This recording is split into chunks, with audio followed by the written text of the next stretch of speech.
upaya-upaya untuk mengatasi harga beras yang relatif tinggi di akhir-akhir waktu ini, di awal tahun ini, tentunya langkah-langkah yang sudah disiapkan, paket-paket bantuan dari pusat ya, dari Bappenas melalui Bansos, itu sudah sesuai rencana, sudah disalurkan dari mulai bulan Januari dan sekarang bulan Februari, yang direncanakan sampai 4 bulan ke depan, sampai bulan Juni ya, untuk satu semester ini itu sudah teranggarkan dengan data penerima yang sudah ditetapkan oleh peraturan menteri.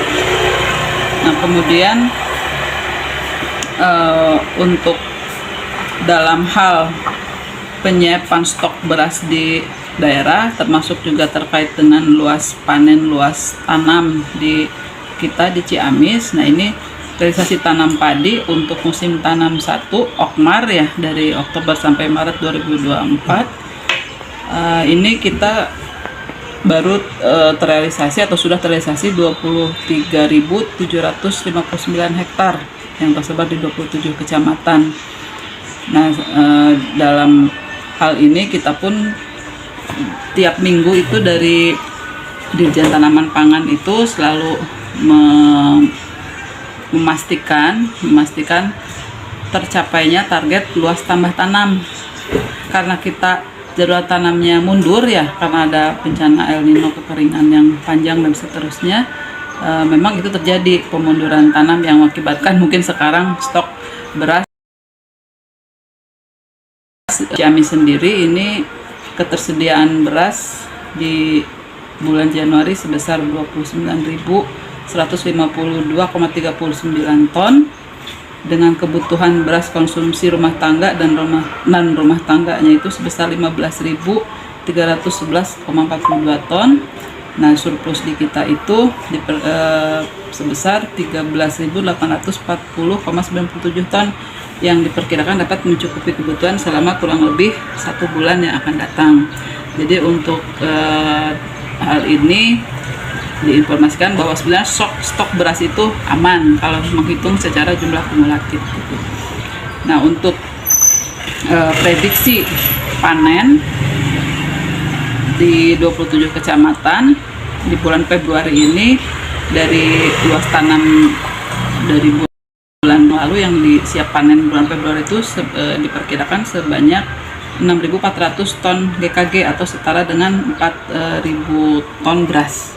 Kemudian nanti di bulan Maret perkiraan panennya itu sebanyak 28.800 ton GKG, itu setara dengan 18.400 ton beras. Dan nanti di April sekitar prediksi panen menghasilkan 57.800 ton, setara dengan 36.875 ton beras.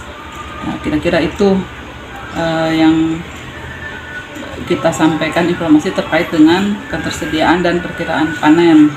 Nah, selain itu juga ada upaya ataupun rencana dalam bentuk kegiatan gerakan pangan murah. Ini masih meneruskan dari kegiatan-kegiatan yang tahun lalu, yang dari Bappenas juga atau dari provinsi juga.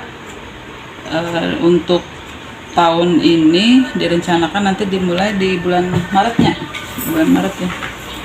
Maret, kemudian Mei, Juni, Agustus, Oktober, dan November. Berarti kita yang sudah teragendakan akan dialokasikan di 7 lokasi, jadi ada 7 kali gitu nanti tiap bulan. Nah, ini untuk juga membentuk persepsi masyarakat dan membantu masyarakat yang membutuhkan, terutama di lokasi-lokasi yang fluktuasi harganya tinggi. Tapi kita upayakan juga nyebar lah gitu, ada yang di wilayah Cikoneng, kemudian Ciamis, kemudian utaranya ke Cipaku, Banjaranyar, Cijengging.